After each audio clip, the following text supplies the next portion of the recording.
네, 오늘 우리에게 베풀어 주신 하나님의 말씀 출애굽기 3장 1절로 10절 하나님께서 모세를 부르실 때라는 제목으로 말씀을 보겠습니다. 우리 앞에 화면 보시고 저랑 한 절씩 큰 소리로 교독하겠습니다. 모세가 그의 장인 미디안 제사장 이드로의 양떼를 치더니 그 떼를 광야 서쪽으로 인도하여 하나님의 산 호렙에 이르매 여호와의 사자가 떨기나무 가운데로부터 나오는 불꽃 안에서 그에게 나타나시며 그가 보니 떨기나무에 불이 붙었으나 그 떨기나무가 사라지지 아니하는지라. 이에 모세가 이르되 내가 돌이켜 가서 이 큰 광경을 보리라. 떨기나무가 어찌하여 타지 아니하는고 하니 그때에 여호와께서 그가 보려고 돌이켜 오는 것을 보신지라. 하나님이 떨기나무 가운데서 그를 불러 이르시되 모세야 모세야 하시매 그가 이르되 내가 여기 있나이다. 하나님이 이르시되 이리로 가까이 오지 말라. 네가 선 곳은 거룩한 땅이니 내 발에서 신을 벗어라. 또 이르시되 나는 내 조상의 하나님이시니 아브라함의 하나님, 이삭의 하나님, 야곱의 하나님이라. 모세가 하나님을 뵙기를 두려워하여 얼굴을 가리매 여호와께서 이르시되 내가 애굽에 있는 내 백성의 고통을 분명히 보고 그들의 감독자로 말미암아 부르짖음을 듣고 그 근심을 알고 내가 내려가서 그들을 애굽인의 손에서 건져내고 그들을 그 땅에서 인도하여 아름답고 광대한 땅, 적과 끝이 가나안 족속, 헷 족속, 아모리 족속, 브리스 족속, 히위 족속, 여부수의 족속 지방에 데려가서 하노라. 이제 가라. 이스라엘 자손의 부르짖음이 내게 달하고 애굽 사람이 그들을 괴롭히는 학대도 내가 보았으니 이제 이제 내가 너를 바로에게 보내어 너에게 내 백성 이스라엘 자손을 애굽에서 인도하여 내게 하리라. 아멘. 고마우신 우리 주 여호와 아버지 하나님, 오늘 우리를 주의 전으로 이끄시고 구원해 주께 경배하게 하시며 또 우리에게 하나님의 음성 들려주시니 감사합니다. 아버지요, 모세를 감동하신 성령님이 오늘 말씀을 듣고 전하는 우리의 심령에 임하시고 우리의 마음을 감동하셔서 이 말씀 통해서 하나님 교훈하기를 원하시는 그 하늘의 메시지를 들려주시기를 원합니다. 그래서 우리를 부르신 주의 거룩하신 부르심 앞에 우리가 더욱더 합당히 응답하는 그런 복된 삶을 살아가도록 성령님께서 오늘도 이 말씀을 통해서 우리를 하나님의 뜻으로 인도해 주시기를 원하며 이 말씀 들을 때 방해한 어둠의 영들을 주께서 다 물리쳐 주옵소서. 주 하나님의 권능의 장중에 올려드리고 예수님 이름으로 감사하고 기도하였습니다. 아멘. 이 세상 만물은 지으신 조물조부터 부여된 존재의 목적이 있습니다. 해는 밝은 빛을 세상에 비추고 또 달도 밤의 어둠을 밝히는 사명을 감당합니다. 여기 앞에 있는 이 들풀꽃도 또 아름다운 꽃도 치적이는 새도 다 지으신 창조주의 그 창조의 목적을 이루어드리는 그런 존재로 세상에 있습니다. 여러분 최초의 아담과 하와를 지어놓고 하나님이 최초의 명령을 내리셨어요. 뭐였죠? 생육하고 번성하여 땅에 충만하라, 땅을 정복하고 다스리라 라는 명령을, 이것을 우리가 문화명령이라고 말합니다.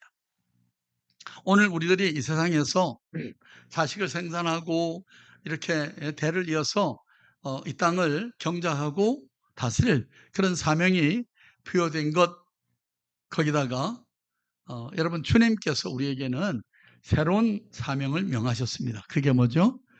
하늘과 땅의 모든 권세를 내게 주셨으니 그러므로 너희는 가서 모든 족속으로 제자를 삼아 아버지와 아들과 성령의 이름으로 세례를 주고 내가 너희에게 분부한 모든 것을 가르쳐 지키게 하라. 볼자다 세상 끝날까지 내가 너희와 항상 함께 있으리라. 여러분 이 새 계명을, 사명을 우리에게 대사명을 허락해 주셨습니다. 만물의 영장인 우리 인생의 존재의 목적, 이것은 더더욱 분명해 보였습니다. 여러분, 하나님이 우리를 세상 가운데 보내신 목적이 있고 세상 가운데 우리를 택하신 목적이 있고 또 세상 속에 우리를 보내시는 사명이 있다고 말씀하고 있습니다.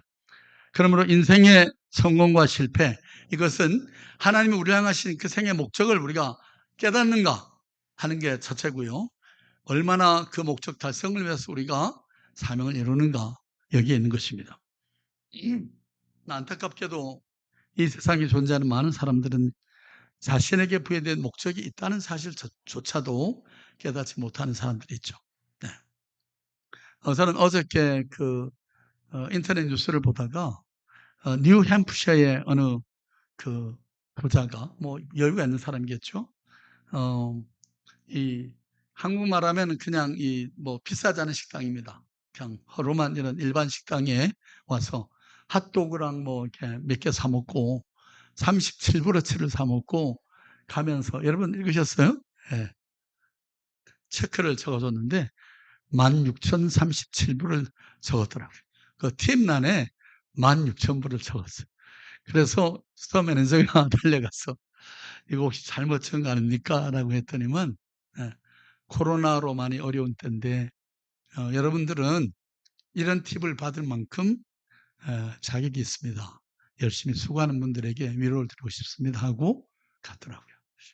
이게 온 세상에 지구상에 타핑 뉴스가 돼서 전파돼요.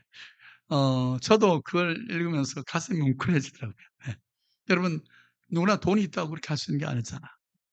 그 사람은 하나님이 어쩌면 그에게 많은 재물을 준 모양인데 그 최소한의 어떤 예, 사명을 이루는 그런 모습을 나타내지 않았나 이런 생각이 들었어요. 그러면서 동시에 제가 그 16,000불에 감업해가지고 예, 거기 직원이 꽤 큰 식당이더라고요. 30명이 주방에 셰프랑 웨이터들이 그 16,000불을 나눠 갖기로 했다.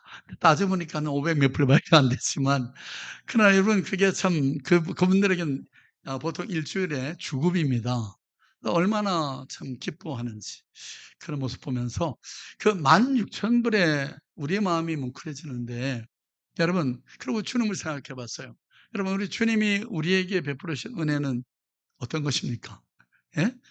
죽었던 생명을 살려주셨는데 우리가 그 예수님을 생각하면서 오늘도 찬양하면서 가슴이 뭉클함을 여러분 느꼈나요? 그 지존하신 주님이 세세토록 영광을 받으셔야 한다고 여러분 정말 생각하면서 찬양을 불렀나요? 여러분은 알고 계십니까? 여러분이 이 세상에 존재하는 존재의 목적이 뭔지 말이죠. 하나님이 저와 여러분을 세상 가운데서 불러내신 그 부르심의 사명이 뭔지를 여러분 한번 생각해 보셨는지요? 우리 빌립보 2장 13절 말씀을 같이 보십시다. 너희 안에서 행하시는 이는 하나님이시니 자기의 기쁘신 뜻을 위하여 너에게 소원을 두고 행하게 하시느니 모든 일을 원망과 시비가 없게 하라. 네, 이번 주 암송 선구인데요. 여러분 이 말씀이 뭘 말합니까?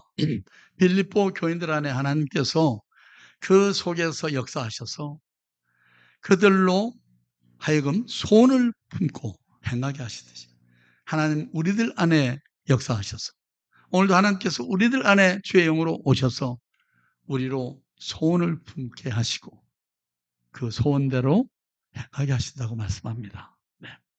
오늘 저는 이 말씀을 준비하면서 모세를 불러 세우신 주님께서 우리들을 오늘 부르시고 우리들에게 사명을 위탁하는 그 메시지를 여러분 함께 들었으면 좋겠습니다. 예수 그리스도를 알고 마음에 영접하면 성령님이 사명의 중요성을 깨닫게 해주십니다. 그리고 생애의 목적을 이루는 보람된 인생, 사명자의 삶을 살아가도록 여러분 우리를 이끌어 가십니다. 그 사명을 깨닫게 되면 인생은 참으로 의미 있고 보람되다고 느끼게 되죠. 제가 어저께 대학원 첫 수업을 이제 갔는데요. 거기에 여러 학생들이 이제 참 14명이 대학원생이 참석을 했는데 그 중에 한 분이 의학 박사가 왔어요. 서울의 병원을 크게 하고 부인도 의사하고 그런 분인데 독일에서 박사학위를 받고 미국에서도 의학 공부를 하고 아주 머리가 비싼 분이 오셨어요. 근데 이제 왜 내가 신학을 공부하게 됐는지 제가 간단히 좀 듣고 싶다고 했더니만 어, 그 자기도 생애 여러 가지 몇몇 어려움을 통과하는 과정에서 정말 내가 인생을 이렇게 사는 게 바른 삶인지, 나는 후회함이 없는 삶을 살아갈 수 있겠는지, 이런 걸 생각하다가 좀 더 하나님의 뜻을 좀 분명히 깨닫기 원해서 신학교에 들어왔습니다. 이렇게 얘기하더라고요. 그러니까 그분이 얘기하니까 뒤에 따라서 계속 몇몇 분이 회사의 CEO를 하는 분이 왔는데 그분도 같은 얘기를 하더라고요. 이분은 보니까 뭐 불교의 연기론도 얘기하고 뭐 하여튼 굉장히 동양 철학을 많이 연구했어요. 그래서 인생은 어디서 와서 어디로 가는가 이걸 가지고 고민하는 가운데 해답은 성경에만 있다는 생각이 들더래요. 그래서 좀 더 성경을 내가 깊이 연구하고 책을 쓰리라 그래 왔대요. 그래서 제가 신학 공부를 다 하고 성경에서 완전히 공부를 한 다음에 책을 쓰라고 모두가 다 그렇다고 박수를 쳤는데요. 네. 여러분 세상에 존재하는 그 존재의 의미, 목적, 보람 이거를 그런 사람들은 뭐 돈이 없거나 뭐 명예가 부족해서 그걸 구하러 온 사람들 아니잖아요. 다 누리는 것인데 그 이상 이게 도대체 인생이 뭔가? 내가 이렇게 살아도 되는 건가? 내 생애를 이렇게 마무리하고 내가 인생을 끝내면 괜찮은 것인가? 여러분 들으시면 의아하겠지만 저도 그런 생각에 너무 많이 시달렸습니다. 제가 살던 샌디에고는 미국에서 제일 살기 좋은 곳이고 목사들도 거긴 다 골프칩니다. 그런 환경의 삶의 환경이 그러고 내가 10여 년을 목회를 하고 은퇴를 하게 되면 하나님 앞에 내가 설 때 후회함이 없을까? 뭐 이런 생각. 우리는 성령, 우리 안에 내주하신 성령님이 우리로 하여금 삶의 보람과 의미를 찾도록 그렇게 계속 우리 마음을 두드리시잖아요. 그래서 그 성령의 음성을 쫓아서 가다 보면 하나님이 우리를 부르시는 사명의 자리로 이르게 되는 줄 압니다. 오늘 본문의 모세는 양치는 목동 생활 중에 하나님이 사명을 해서 그를 부르셨습니다. 오늘 이 말씀을 보면서 저와 여러분을 부르시는 하나님의 음성을 들을 수 있기를 원합니다. 자, 첫째로 보면 목동 시절에 떨기나무 가운데서 하나님이 그를 부르십니다. 같이 읽어보죠. 3장 1절 4절 읽습니다. 모세가 그의 상인 미디안 제사장 이드로의 양떼를 치더니 그 떼를 광야 서쪽으로 인도하여 하나님의 산 호렙에 이르매 여호와께서 그가 보려고 돌이켜 오는 것을 보신지라. 하나님이 떨기나무 가운데서 그를 불러 이르시되 모세야 모세야 하시매 그 아뢰되 내가 여기 있나이다. 하나님 오랜 세월 동안 훈련과 연단 후에 모세를 불렀습니다. 여러분 우리 일생을 보면 대충 한 단계가 한 3단계로 구분이 됩니다. 우리가 어린 시절에 태어나서 교육받는 양육의 과정이 있죠. 양육의 단계가 있습니다. 그런 다음에는 사람과 환경과 여러 내적 갈등을 경험하면서 믿음의 연단을 받는 훈련과 자기 개발의 단계를 거칩니다. 이것은 주로 학년기에 해당이 되죠. 그리고 나서 세상을 향한 하나님의 뜻과 섭리를 생각하고 그를 통해서 이루도록 하나님이 계획하신 그 사명을 수행하는 그런 사역의 단계가 있습니다. 자, 모세의 생애도 마찬가지였습니다. 처음 40년 왕궁에서의 왕자로서의 삶은 양육받는 그런 과정이었었고요. 이제 나이 40이 돼가지고 히브리인과 애굽인이 싸울 때 애굽인을 가서 쳐 죽이면서 그러면 히브리 사람들이 나를 지도자로 세우겠거니 생각했는데 그냥 퓨지티브가 돼서 피의자가 돼서 쫓기는 그런 상태가 됐습니다. 그래서 광야로 쫓겨나서 거기서 여러분 이드로라는 그 족장을 만나가지고 그 이드로의 딸 시포라와 결혼을 하고 이드로의 집에서 목동 생활을 하잖아요. 40년 동안 40년 훈련받고 40년 목동으로서 양육받고 40년을 광야에서 훈련받고 그러고 나서 하나님이 모세를 만나가지고 찾으셔서 부르시는 겁니다. 네. 자, 히브리의 노예 출신으로서 왕자가 돼서 왕궁에서 생활했던 만일 그 모세 이야기가 세상에 알려진다면 큰 화제거리가 되겠죠, 그죠? 아니면 목동으로 그냥 그저 평범하게 이렇게 지냈다고 하면 우리는 그 모세라는 사람의 이름을 기억할 겨를이 없을 것입니다.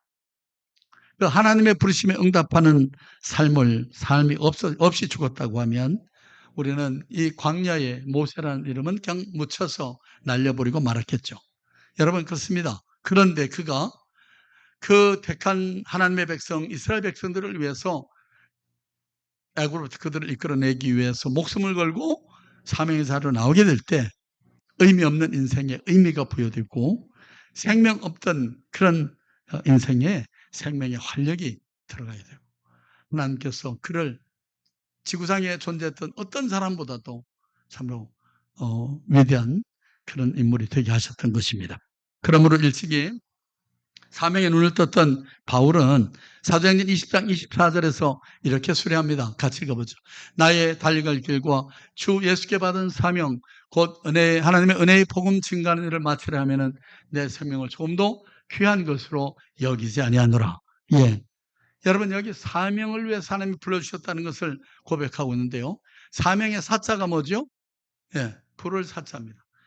그리고 명은 뭐죠? 목숨 명자예요. 그러니까 사명은 목숨을 걸고 감당해야 할 그런 심부름이다. 이렇게 해석할 수 있을 것입니다. 예. 자, 모세가 불붙는 떨기나무 위에서 하나님의 부르심을 들었는데요. 이 모세 앞에 있었던 불붙는 떨기나무는 떼받는 이스라엘을 상징하는 것으로 여겨집니다. 쓸모없는 떨기나무인데 불에 타지 않고 그대로 있습니다. 예, 멸망하지 않을 것을 예시해 보여주는 것이라 생각이 됩니다. 여러분 하나님의 부르심을 받을 때 이스라엘은 극도의 환난 가운데 있었습니다. 모세를 죽이려 했던 바로는 죽었지만 그 아들 바로는 더 무자비해가지고 노예를 부리는 간역자들이 횡포가 점점 더 심해져 갑니다. 7절을 보십시다. 견디다 못해서 그들이 부르짖는 소리를 하나님이 들으셨다고 말합니다. 같이 읽어보죠. 여호와께서 이르시되 내가 애굽에 있는 내 백성의 고통을 분명히 보고 그들이 그들의 감독자로 말미암아 부르짖음을 듣고 그 근심을 알고 그들의 부르짖음이 하나님께 상달이 됐습니다. 출애굽기 2장 24절에도 보면 하나님이 그들의 고통 소리를 들으시고 하나님이 아브라함과 이삭과 야곱에게 세운 그의 언약을 기억하셨다. 가만히 듣고만 계시다가 갑자기 마음이 변해서 언약을 기억했다는 뜻이 아닙니다. 그들의 부르짖음이 변했던 거죠. 저는 단순히 고통에서 나오는 신음소리를 냈는데 이제 그들은 정말 애굽이 혐오스러웠습니다. 말씀에 따라서 따를 준비가 돼 있었던 것입니다. 그는 여전히 목이 곧은 그런 백성들이지만 최소한 말씀을 따라 순종할 겸손의 자세가 됐다는 판단을 하나님이 하셨던 것 같습니다. 여기 아브라함과 이삭과 야곱에게 세운 그 언약을 기억하셨다라고 말씀하셨는데요. 이것은 언약이 없었다면 그들은 조금이라도 구원받을 자격이 없는 사람이었음을 함축해주는 그런 의미가 들어있습니다. 하나님께서 일찍이 조상 아브라함을 택하신 것은 은혜였습니다. 은혜의 부르심 안에서 아브라함이 믿음으로 응답할 때 순종함을 인해서 그 결과 하나님의 언약이 아브라함과 그 후손들에게 주어졌던 것이죠. 여러분 이것이 왜 에베소 2장 8절 9절에서 하나님 이렇게 말씀하시는가 이유됩니다. 너희는 그 은혜에 의하여 믿음으로 말미암아 구원을 받았으니 이것은 너에게서 난 것이 아니요 하나님의 선물이라 행위에서 난 것이 아니니 이는 누구든지 자랑치 못하게 하리 함이라. 우리를 구원하신 구원은 전적인 하나님의 은혜의 선물이다 라고 말씀하는 것입니다. 하나님은 구원의 선물을 주기 위해서 우리를 부르시는데요. 그 부르시는 방법이 대체로 고난과 역경을 통해서 부르십니다. 우리의 마음을 겸손케 하고 낮아진 자리에 사는 음성이 들려지도록 그렇게 우리를 이끌어 가십니다. 고난의 용광로를 통과할 때 하나님을 볼 수 없게 만들었던 그런 모든 오물이 우리 눈에서 씻겨나가고 말씀에 귀를 기울이는 순수함으로 덧입혀지게 되는 것입니다. 성도는 기쁠 때나 슬플 때, 평안할 때나 공고할 때 불문하고 그랬을 때 하나님께 감사를 드려야 마땅합니다. 하나님은 우리가 지난주 살폈지만 모든 것을 합력하여 우리 구원을 위해서 유익되도록 이끌어 가십니다. 하나님을 사랑하는 자, 곧 그 뜻대로 부르심을 입은 자들에게는 모든 것을 구하지 하신다고 말씀하십니다. 저와 여러분은 하나님을 사랑하니까 이 자리에 나오신 줄 압니다. 그리고 하나님의 뜻 안에서 우리가 부름을 받은 것을 우리는 확신합니다. 그렇다면 하나님께서 저와 여러분의 삶의 모든 것을 합력하셔서 우리 구원을 위해서 유익되게 예수님의 형상을 담고 그 예수 그리스도의 마음을, 그분의 심장을 여러분 우리가 덧입고 그 주님이 행하시는 일을, 그 주님이 바라시는 일을 위해서 우리 자신을 드릴 수 있게 될 것입니다. 네. 그러므로 우리가 언제 어느 때나 겸허히 하나님의 긍휼을 사모하십니다. 자신을 낮추고 하나님의 은혜의 자리에 벗어나지 않도록 우리가 늘 유의해야 할 것입니다. 예. 내 주장대로만 하려고 하는 것은 정말 어리석은 사람의 선택인 겁니다. 네. 훈련과 연단 후에 사명을 맡기신 하나님을 생각하고 우리가 고난과 역경 속에서도 소망을 잃지 않는 우리 모두가 되어야 되겠습니다. 자, 두 번째로 발에서 신을 벗어라 명하셨습니다. 여러분, 모세를 부르신 하나님께서 사명을 맡기기 전에 그에게 거룩을 가르치십니다. 우리 한번 5절 말씀을 같이 볼까요? 하나님이 이르시되 이리로 가까이 오지 말라. 네가 선 곳은 거룩한 땅이니 네 발에서 신을 벗으라. 모세를 부르신 하나님은 사명을 맡기기 전에 그에게 거룩을 가르치십니다. 내가 선 땅은 거룩한 곳이다 명하십니다. 여러분, 하나님을 만난 그 순간 그 자리가 바로 거룩한 자리고, 아마도 여러분 모세를 부르신 지금 그 현장은 말이죠, 수많은 양떼와 염소떼들이 지나가면서 똥을 싸놓고 냄새가 푹 나는 그런 곳일지도 모릅니다. 그러나 그 자리에 하나님의 영광의 임재가 있었고 하나님의 말씀이 임했기 때문에 그 자리는 거룩한 자리인 것입니다. 사명자된 우리들은 하나님 어떤 분임을 알고 그 하나님의 구별되심에 대한 분명한 이해가 있어야 됩니다. 여러분, 이 확신이 우리에게 있지 않으면 안 됩니다. 이거 매우 중요한데요. 왜냐하면요, 여러분 이스라엘 역사를 통해서 보면 이스라엘 백성들이 하나님을 이방신과 같은 수준에 놓고 대할 때 항상 무서운 타락으로 빠져들었던 것을 보게 됩니다. 네. 하나님과 아세라 목상, 바알 신상을 같이 놓고 섬기는 그런 우를 범했을 때 말이죠. 때문에 교회와 개인의 부흥은요, 참된 부흥은 거룩하신 하나님을 다시 발견하고 그 하나님 앞에 자신을 정결케 하고 회개하는 데서부터 출발됩니다. 여러분, 우리가 하나님을 가까이 할 때 나타나는 특징이 있습니다. 그것이 뭐죠? 그의 거룩하심 앞에 두려움을 느끼는 것입니다. 예, 경외심을 느끼는 겁니다. 모세 역시 이것을 미리 알 필요가 있었던 것이죠. 여러분, 왜 그렇습니까? 그렇지 않으면요, 우리가 조금만 환경이 좋아져서 인기를 누리고 평안해지면 자기가 영광을 차지하려 들고 하나님 필요 없다고 손살해치기 때문에 그렇습니다. 죄의 유혹에 쉽게 빠지기 때문에 그렇습니다. 그래서 사명을 부여하기 전에 하나님은 먼저 모세에게 거룩함을 가르쳤습니다. 여러분, 또 하나에게 장수가 거룩하다고 하신 이유가 있죠. 그것은 장차 하나님의 율법이 이곳에서 모세에게 전해지기 때문입니다. 여러분, 출애굽할 때 모세가 이 시내산에서 하나님의 율법을 받았습니다. 하나님의 말씀이 거룩하고 그것을 지키는 그의 백성들이 거룩하니까 그곳이 거룩한 곳이 되는 것입니다. 우리가 가장 거룩해질 수 있는 때는 언제입니까? 하나님 말씀 앞에서 신을 벗을 때입니다. 오늘 우리 영집사님께서 우리 하나님의 말씀을 받기를 사모한 마음으로 나왔음을 고백했고요. 그 말씀이 우리를 하나님의 선하신 뜻대로 이끌어가기를 구했습니다. 여러분, 이 신은, 유대인들에게서 이 신은요, 자기의 권한, 권리를 주장하는 때 이 신을 사용했습니다. 그래서 내가 내 권리를 포기합니다 할 때 뭐냐면 장로들 앞에서 신을 벗어서 던지는 거였어요. 그럼 내 권리 포기합니다 이거거든요. 여러분, 룻기서를 보면 거기에 그 나오미의 자부 룻이 이 룻에 가까운 친척 되는 사람이 먼저 이 룻에 대한 나오미에 가까운 친척 되는 사람이 이 룻에 대한 그런 관리권을 행사하면 이제 그의 천하첩이 되는 겁니다. 그런데 그 사람이 어떻게 하죠? 장로들 앞에서 신을 벗어서 던집니다. 왜냐, 보아스가 그걸 요구했거든요. 당신이 더 가까운 친척이니까 당신한테 우선순위가 있어. 그러니까 당신 이 여인을 취할 거요 말 거요 라고 얘기하니까 어떻게 하죠? 자기 신을 벗어서 던집니다. 이게 뭘 의미하냐면 내 권리를 포기합니다 이런 뜻이에요. 오늘날로 말하면 이 각서를 쓰는 겁니다. 예? 변호사 앞에서 내 권리를 포기합니다라고 각서를 쓰는 거 마찬가지예요. 지금 내 발에서 신을 벗으라라고 말씀할 때 이 말은 뭡니까? 하나님 앞에 자신을 온전히 내려놓도록 포기하도록 권리 위임을 요구하시는 그런 장면인 것입니다. 하나님의 거룩하신 형상을 온전히 덧입는 것입니다.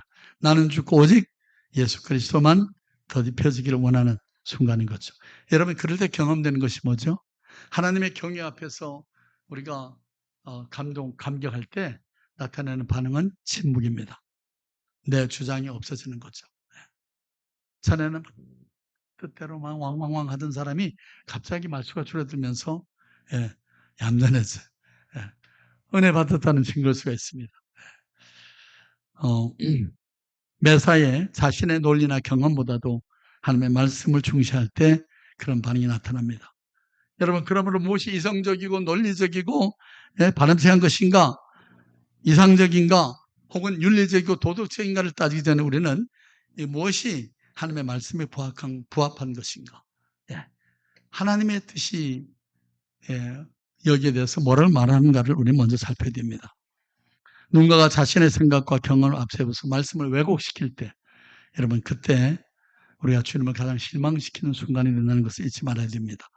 그러므로 자기의 주장, 판단을 앞세우지 않고 하나님의 뜻을 우리가 항상 앞세우는 그런 삶을 힘쓸 수 있기를 바랍니다. 하나님의 위엄과 거룩하심에 대한 깨달음을 가지고 자신을 내려놓고 말씀을 쫓아 살아가는 우리 모두가 될 수 있어야 하겠습니다. 이제 마지막으로 이스라엘 백성을 애굽에서 인도해내라 명하십니다. 우리 9절 말씀, 10절 말씀을 같이 읽으십시다. 이제 가라.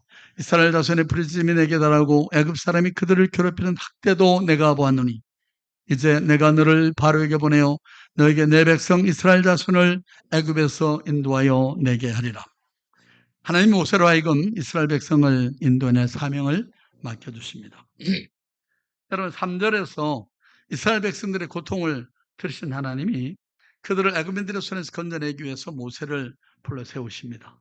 모세를 자신의 대역자로 세우셨습니다. 하나님은 하나님의 계획을 하나님의 사람을 통해서 오늘도 이루어 가십니다. 여러분 그렇습니다. 사명은 그래서 하나님의 마음을 아는 데서부터 시작됩니다. 하나님의 마음을 이해하는 것이 중요한 것입니다. 그리고 그 마음을 내 마음으로 품게 될 때 우리는 비로소 사명자의 삶을 살 수가 있게 되는 것입니다. 여러분 궁중에 생활할 때 이 모세가 이 양육되는 과정에서 모세의 관심사는 뭘까요?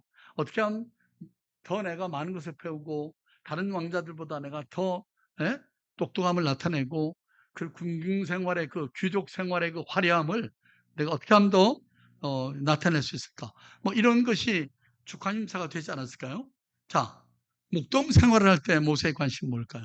어떻게 하면 양떼 수를 더 늘리고 얼마나 많은 버터를 더 생산할 수 있는가, 뭐 이런 게 관심일 수 있겠죠. 자, 그런데 이제 하나님의 부름을 받은 모세의 관심은 뭘까요? 이스라엘 백성들을 어떻게 하면 안전하게 바로의 손에서 구출할까? 이게 관심사가 됐을 것입니다. 여러분, 하나님의 마음을 한번 생각해 보신 적 있습니까? 느껴보셨나요? 여러분, 자식이 자라서 부모의 마음을 이해하고 느껴질 때, 여러분이 다 자녀를 낳아서 양육했는데, 여러분 자녀들이 자라서 부모의 마음을 이해하고 비로소 효도할 마음을 이렇게 나타낼 때는 어떤 때든가요? 저도 이렇게 자녀를 낳아서 키우다 보니까요. 그 마지가, 결혼한 아들은 마지밖에 없는데 그 마지가 여러 말을 우리한테 많이 해줬습니다. 뭐 자기가 한 번은 이렇게 밤에 전화가 왔어요. 그래가지고 아빠, 엄마 아빠, 내가 어렸을 때, 내가 몇 살 때 나 어떻게 했어? 내가 이럴 때 내가 어떤 태도를 보였어? 그래서 우리가 그랬죠. 나는 조그마한 게 말도 하기 전에 저 방에 문 닫고 들어가서 소리 꽥꽥 지르고 뭐라고 불평을 열어놨어. 그랬더니만 세상에 저기 다음에 얘기 제 아들이 똑같이 한대요. 그래서 너무 이상해서 나는 어땠을까 가지고 전화를 했대. 그래서 먼저 얘기하면 너는 더 했습니다. 엄마, 아빠 얼마나 고생이 많았어요. 참, 자기를 키우기에 너무 힘들었으라고 생각을 해서 자기가 아이가 빽빽거리고 서울 새길 때마다 엄마, 아빠 생각이 나고 너무 고맙다고. 그래서 여러분, 자식을 낳아서 키워봐야 그 어려움을 알잖아요. 예. 여러분, 아버지 하나님의 마음 헤아리지 못한 채 열심히 교회만 드나드는 그런 우리들은 아닌지 생각해 보십시다. 여러분, 목자의 심정으로 주님이 찾으시는 그 한 마리 잃어버린 양, 여러분, 우리가 정말 누군가를, 여러분이 정말 잃어버린 바 된 어떤 한 사람을 바라보면서 안타까운 마음을 가지고, 저 이 사람 예수 믿을까? 제가 어제 그 성남의 학교에 버스를 타고 왔는데요. 돌아오면서 앞에 노신사가 한 분이 앉아 계시더라고요. 한 70대 되시는 분이. 근데 갑자기 제 마음에 이분이 예수 믿을까? 이분 살 날이 많지 않을 것 같은데 이분 예수 믿을까? 근데 예수 믿으신가라고 물어보려고 하니까 자고 있어요. 오늘 깨우면 한 대가 터질 것 같아서 그냥 말을 못하고 하나님, 이분이 예수, 누군지 이름은 알 수 없지만 예수 믿었으면 좋겠습니다. 예, 그렇게 하고 저도 좀 이따 잠이 들었는데요. 하여튼 정말 우리가 누군가를 바라볼 때 이 사람은 예수 믿을까? 이 사람 구원받아야 되는데. 여러분, 우리 마음속에 누군가를 바라볼 때 영혼의 불쌍함을 가지고 긍휼적인 마음을 갖게 된다고 하면 우리는 아버지 하나님의 마음을, 주님의 마음을 이제 좀 배워가는 그런 과정이 있다고 생각됩니다. 그래서 그럴 때 비로소 주님의 마음에 기쁨이 되는 삶을 우리가 힘쓸 수가 있게 되겠죠. 마태복음 6장 33절 같이 읽읍시다. 그런즉 너희는 먼저 그의 나라와 그 의를 구하라. 그리하면 이 모든 것을 너희에게 더하시리라. 네. 우리가 하나님이 원하시는 그 뜻을 위해서 드리면 시간을 드리고 정성을 드리고 물질을 드리고 하면 하나님 우리의 삶의 필요를 알아서 채워주신다고 말씀한 약속입니다. 자, 여러분 뭘 위해서 보냄받았는지 모르는 사람은 어떻게 살 줄도 모릅니다. 사명 없이 사는 사람은 그저 고깃덩어리에 불과한 육체의 만족과 쾌락에 담닉하죠. 조물주 하나님이 부여해 주신 사명을 깨닫기까지 인생은 별 의미가 없는 것입니다. 여러분, 모세의 40년 화려한 궁중생활 따지고 보면 별것 아닐 것입니다. 그저 페리테일로, 전설의 이야기처럼 사람들에게 회자되고 말겠죠. 여러분, 사도행전 7장 38절의 말씀을 같이 보십시다. 시내산에서 말하던 그 천사와 우리 조상들과 함께 광야 교회에 있었고 또 살아있는 말씀을 받아 우리에게 주던 자가 이 사람 누구라고요? 모세라고요. 그는 광야 교회를 섬겼고 생명의 도를 증거했다라고 후대의 사람들이 그를 평가합니다. 36절 같이 읽읍시다. 이 사람이 백성을 인도하여 나오게 하고 애국과 홍해와 광야에서 40년간 기사와 표적을 행하였느니라. 여러분, 유대인들을 붙잡고 당신의 조상 가운데 가장 존경할 만한 위대한 사람이 누굽니까? 물으면 첫 번째는 다윗이고 두 번째는 모세입니다. 만일 그가 그냥 궁중에서 평안하게 40년을 아니 80년을 보내고 그냥 죽었다고 하면 여러분 아무도 모세를 기억하지도 못할 뿐더러 추앙하는 사람도 없을 것입니다. 그냥 광야의 모래바람과 함께 사라졌을 것입니다. 그러나 하나님 앞에 사명을 받들어 드렸던 이 모세, 그래서 오고 오는 모든 세대의 사람들이 그를 칭송하고 높이며 존경하는 것입니다.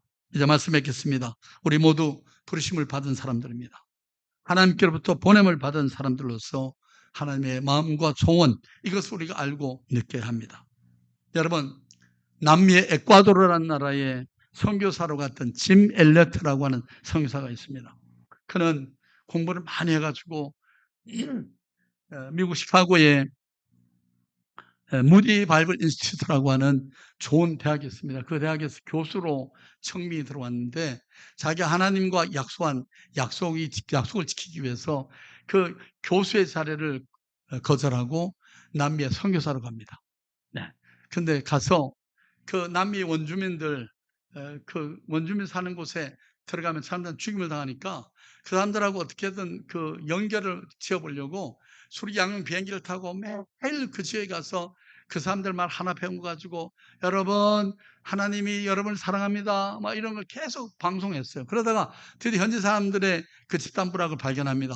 그래가지고 다른 친구 3명, 4명과 함께 그 수리 양용 비행기를 타고 쫙 호수에 내려가지고 6주로 가까이 가는데 이 원주민들이 독창을 들고 와서 그대로 찔러 죽입니다. 모두의 손에 총이, 권총이 들려 있었지만 그들을 향해 쏠 수는 없었습니다. 하늘을 향해서 총을 쏘고 죽었어요. 나중에 그 마을의 추장이 부하들을 시켜가지고 그 총을 가져오라 해가지고 나무를 놓고 쐈거든요. 그랬더니만 그냥 나무가 관통이 되는 걸 보면서 이 추장의 마음에 역시 이리더라 깨달음이 왔습니다. 이 사람들이 우리를 해하러 왔던 사람들이 아니었군. 그리고 그 안에 보니까 뭐 비상약도 있고 뭐 이런 먹을 것도 있고 그런 걸 보고 그 시신을 수습해가지고 장례를 치르겠습니다. 그리고는 정말 우리가 실수를 했다. 그러고 있는데 본국에서 이 5명의 선교사님들의 부인들이 남편들이 가서 영혼 하나를 구원 못하고 거기서 참 어떻게 보면 허무하게 죽음을 당했다는 걸 알고 이 5명의 부인들이 정말 부창부수라고요. 그 남편의 그 아내들입니다. 전부 다 선교지로 우리가 남편의 뒤를 따르자. 그래서 갔습니다. 근데 여러분 어땠을까요? 그 5명의 부인이 현재 왔을 때는 상황은 완전히 바뀌어져 있었습니다. 네. 추장이 자신들은 앞서 보내줬던 5명 선교사들의 부인이라는 얘기를 들었을 때 그 추장이 그들을 극진히 대우합니다. 그래서 그들을 하여금 복음을 전하게 하고 이 추장이 났어요. 먼저 추장이 예수를 믿고 그 프랑 마을이 처음 다 예수 믿게 됩니다.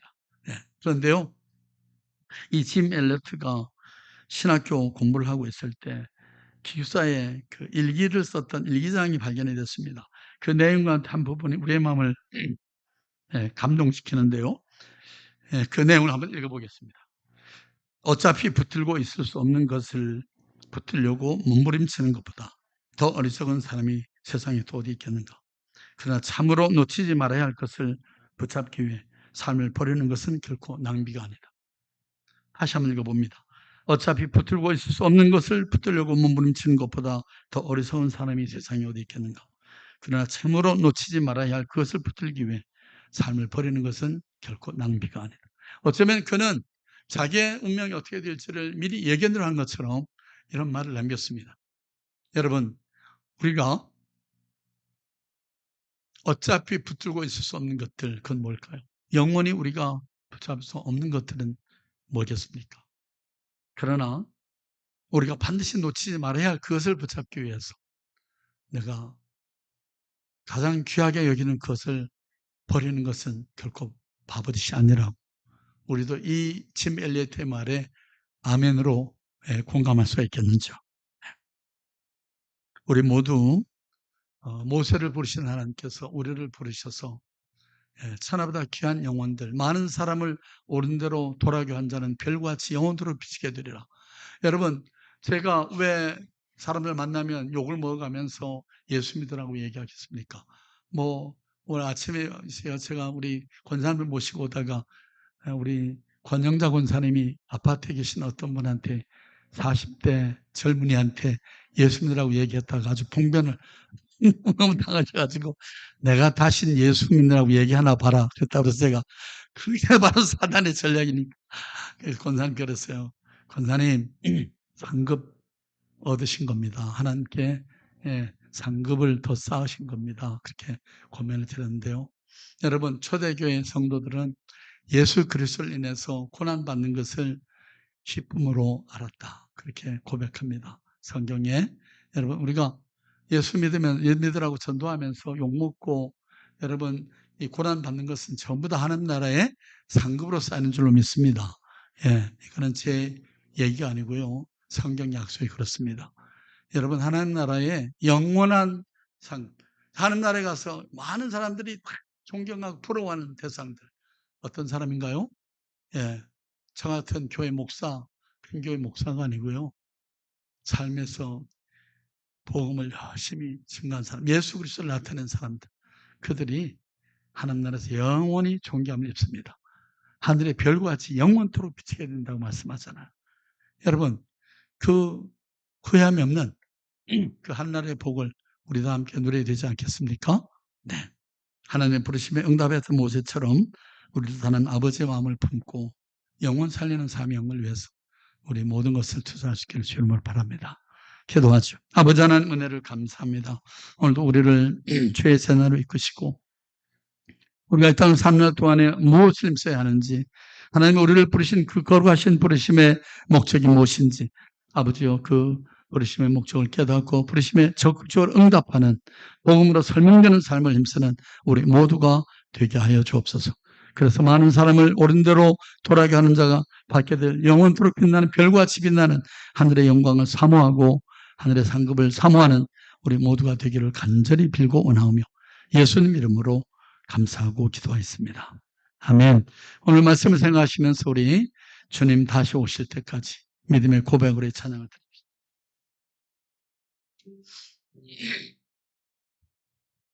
주님 다시 오실 때까지 나는 이 길을 가리라. 좁은 문, 좁은 길, 나의 십자가 지고 나의 가는 이 길 끝에서 나는 주님을 보리라. 영광에 내 주님 나를 맞아주시리. 주님 다시 오실 때까지 나는 일어나 주의 영광 온 땅 덮을 때 나는 일어나 노래하리. 내 사랑하는 주님 온 세상 부르시라. 내 사모하는 주님 영광의 왕이시라. 주님 다시 오실 때까지, 주님 다시 오실 때까지 나는 이 길을 가리라. 좁은 문, 좁은 길, 나의 십자가, 나의 가는 이 길 끝에 나는 주님을 보리라. 영광에 내 주님 나를 맞아주시리. 주님 다시 오실 때까지 나는 달려가리라. 그의 영광 온 땅 덮을 때 나는 일어나 노래하리. 내 사모하는 주님 온 세상 부르시라. 내 사모하는 주님 영광의 왕이시라. 주님 다시 오실 때까지, 주님 다시 오실 때까지 나는 일어나 달리라. 주의 영광 온 땅 덮을 때 나는 일어나 노래하리.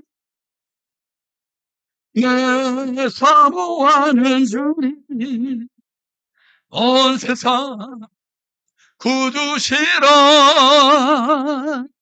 내 사모하는 주님 영광의 왕이시라. 영광의 왕이시라. 영광의 왕이 한 번 더 영광의 왕이시라. 아버지 하나님,